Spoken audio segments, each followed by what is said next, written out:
première chose, je viens de penser pendant qu'on discutait, en fait, je pense que peut-être l'occasion d'utiliser le podcast pour quelque chose, c'est faire un appel à candidature.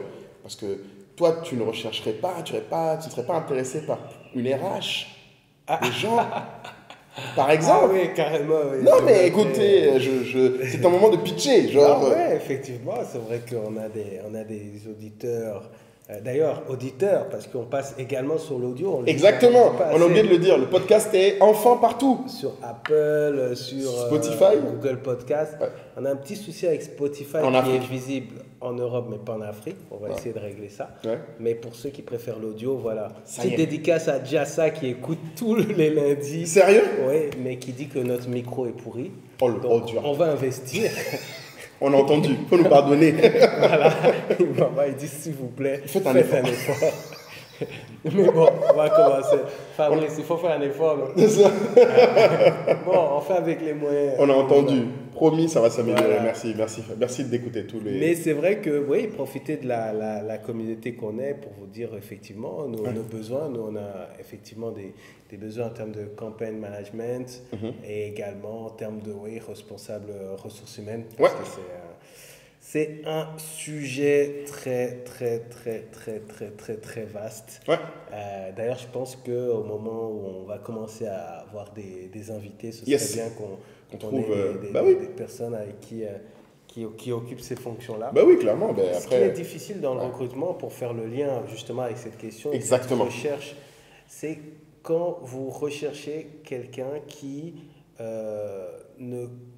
est censé avoir des compétences que vous n'avez pas du tout. C'est-à-dire Car- quelqu'un ouais. qui n'est pas du tout dans votre monde. Exactement. Qui est éloigné de ton Mon monde. cœur Ouais. entier. C'est-à-dire qu'aujourd'hui, j'estime que pour trouver quelqu'un qui est dans le social media, etc. Dans le contenu, c'est.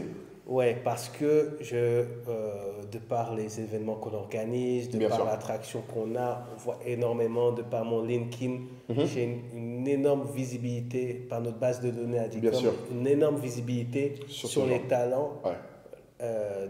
du domaine. Mais à partir du moment où il faut trouver un PMO, Ouais. un responsable commercial, Cial, ouais. un responsable RH, ça devient autre chose parce que c'est pas que vous n'allez pas recevoir des CV, mais comment vous allez évaluer Évaluer aussi. les compétences. Donc nous, le parti pris qu'on a fait, c'est que on continue d'internaliser les recrutements métiers, Ouais. de notre corps métier, mais dès que ça sort de Ouais, notre vous faites appel à des- voilà. Et donc, du coup, on est en train de rédiger effectivement cette offre-là, mais on passera sûrement par un cabinet aussi pour pouvoir faire l'évaluation. Parce que Bien sûr, bien sûr. le recrutement, c'est vraiment, C'est vraiment, deux parties. vraiment Ouais. un challenge. Ouais. C'est deux parties et comme tu dis, il y a attirer et évaluer. C'est Et ça. ça, c'est sans compter après tout ce qu'on vient de dire après sur développer, retenir, blablabla. Donc, Mais essayons de peut-être... alors, on va essayer d'avoir... Une parce que méthode. Vous avez tellement de questions là-dessus. Ouais. Ouais, on va essayer de suivre un canevas. Déjà, Bien tu sûr. as parlé de attirer. Comment attirer le talent? Exactement. Comment faire en sorte que les personnes qui postulent chez toi déjà soient des personnes de qualité selon Ouais. toi? Écoute, pour moi, alors là, je vais vraiment beaucoup paraphraser notre super head of people, Laetitia. Donc, je pense que d'ailleurs, comme invitée, si tu la veux, elle est très bien. Typiquement, la première chose pour attirer, c'est il faut être attractif, un minimum. Genre, un peu comme quand tu veux être séduisant, il faut que tu travailles quels sont tes points forts. Il faut choisir tes points forts. C'est-à-dire que le plus important déjà, c'est de te dire, en tant qu'employé, et ça, tu peux le faire même en te mettant à la place dans l'absolu des employés ou en te demandant qu'est-ce qui chez nous les gens aiment. Qu'est-ce qui chez nous, genre, marque. Et c'est du coup ça qui va beaucoup t'aider à structurer, d'une part, ton message, mais aussi ce que tu cherches comme personne. Par exemple, je m'explique, nous, bon, le truc que beaucoup de gens voient, qui est l'épée à double tranchant, c'est les remotes. On est l'une des rares boîtes où vraiment, tu peux bosser de n'importe où dans le monde, on s'en cogne. Genre vraiment, tu peux te dire, je suis à Abidjan, mais j'ai envie de m'installer à Bali, ben, je le fais. Tu bouges, par exemple, moi, mon premier employé, Ilan, quand il est arrivé, il était d'abord de France, il est venu à Abidjan, il a fait 2 ans, après il est retourné en France, là il va au Vietnam. Donc tu vois, ils vont où ils veulent les gens. Mais du coup, toujours là-dessus, Ouais. c'est vrai que c'est intéressant de travailler sur son point fort, mais ça peut donner une Image. image. Exactement, détente. Non, mais. Détente, parce que Clairement. nous, par exemple, dès qu'on fait une activité, un événement, on a un influenceur qui vient, ouais. ou on fait une garba party et tout, Ouais. et qu'on fait des stories, Ouais. on a des demandes De des postuler. gens qui, voilà, des gens qui Exactement. veulent postuler. Mais ce qu'il faut- Sûrement parce peut-être qu'ils pensent que... Bah oui, mais ce qu'il faut, c'est toujours comme ça. Oui, voilà. Mais ce qu'il faut, c'est lier tes avantages aussi à ce que tu as comme exigence.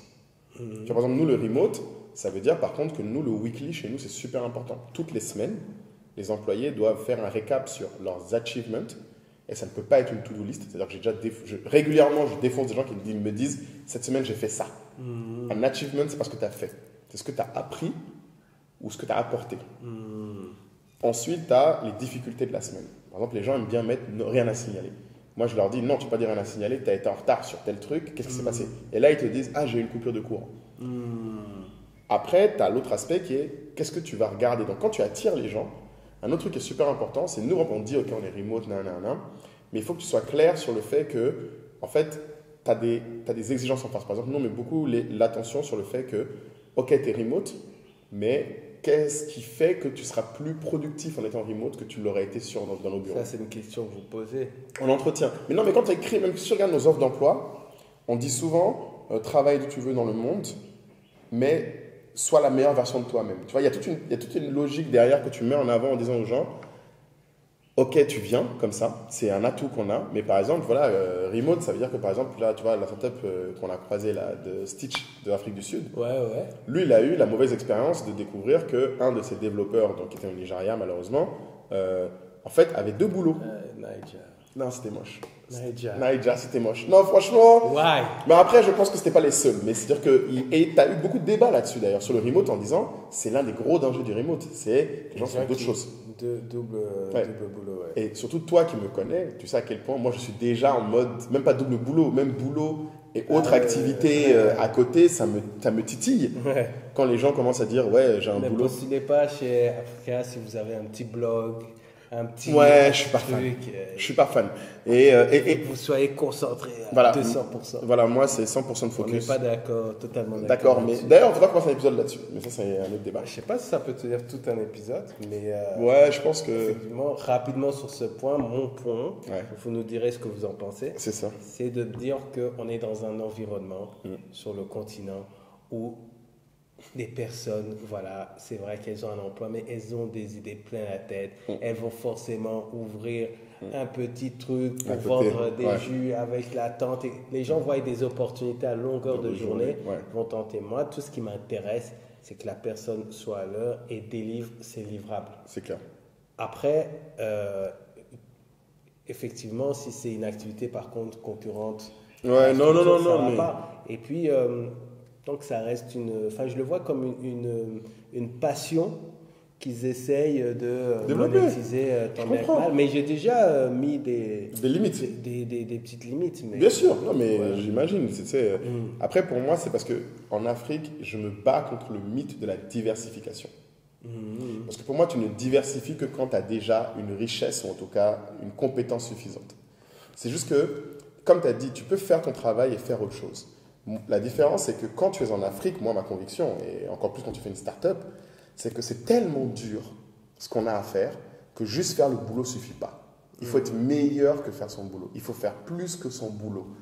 Il faut apprendre plus que tu ne fais. Oui, mais en fait, c'est un peu comme ce qu'on disait tout à l'heure. C'est Ouais. qu'il faut que la personne, à ce moment-là, comprenne pourquoi. Pourquoi je dis ça? Voilà. Exactement. Et c'est ça que nous, on essaie de faire dans le recrutement. Donc, quand tu attires les gens, tu vois, nous, on dit clairement, ok, tu es en remote, mais comme tu as dit, on le dit aux gens dès le premier entretien, oui, chez nous, tu vas venir en remote, mais tu as le weekly, tu vas devoir lire des livres qui sont mandatory. Donc, tu as plus que juste ton travail. Tu vas devoir apprendre. Ça fait partie de notre culture profonde. Et c'est quelque chose que tu dois montrer aux gens très vite. Et quand tu fais ça, l'intérêt, je vais te dire un exemple. Un autre exemple pour attirer les gens qu'on sous-estime beaucoup, des choses comme ce podcast. T'aide beaucoup à recruter et à attirer. Je vais te donner 2 exemples.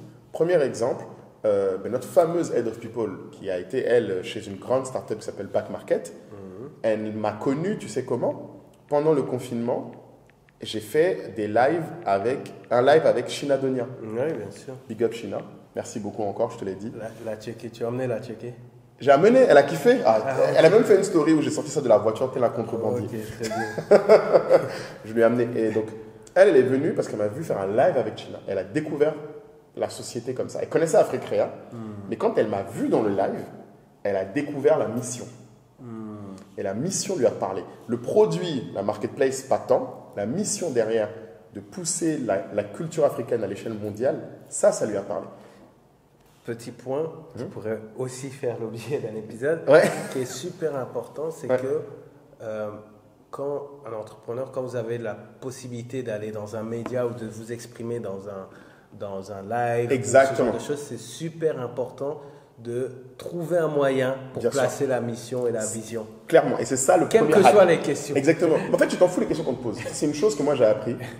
Tips, en tant qu'entrepreneur, même de façon générale, les questions qu'on te pose sont juste des bases pour dire ce que tu as à dire. Si ça répond exactement, tant mieux. Mais il faut toujours avoir, toi, quand tu vas dans une interview, te disant ça, il faut que je le place. Il faut le placer, il faut être constant. Et je me suis beaucoup posé la question parce que j'étais invité dans beaucoup de choses et j'ai mis pause en disant il faut que j'ai moi-même mon agenda exactement en termes de prise de parole. Ouais, et ça joue beaucoup. C'est encore un autre sujet. C'est un très bon tip. C'est un très bon tip, mais c'est de la préparation, c'est comme tout.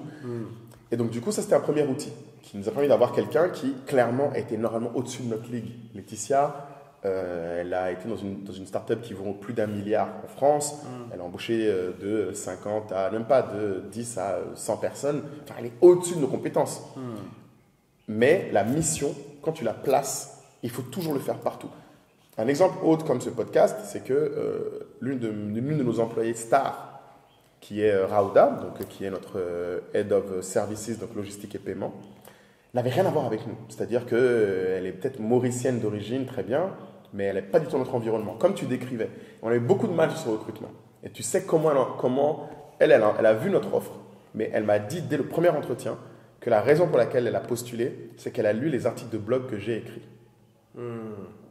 Et ce qui est fou, c'est que les articles de blog que j'ai écrits, pour moi, c'était pénible. Tu vois, c'était un truc, je ne voyais pas l'intérêt. Je l'ai juste fait par acquis de conscience pour aider d'autres entrepreneurs. Je l'ai fait plus comme ça. Mais je n'aurais jamais imaginé que ça t'aide à recruter.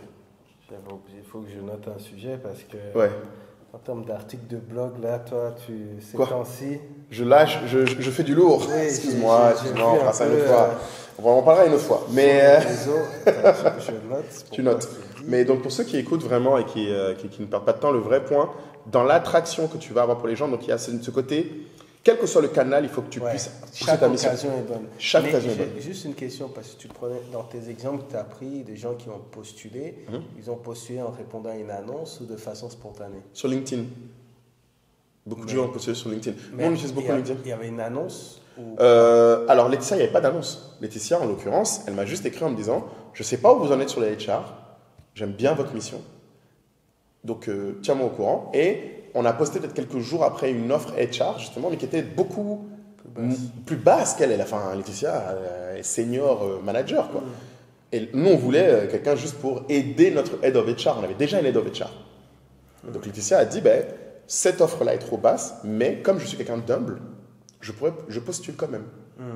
Et tu vois, même le fait qu'elle fasse ça nous a beaucoup, beaucoup marqué, nous. Parce que, en fait, ce que je veux dire, c'est que les offres, c'est juste un prétexte. C'est un support. Mais après, il y a toute une méthode, par exemple, pour réussir un recrutement. Et là, je pense qu'on peut passer de attirer à recruter. Non, j'ai juste un tips.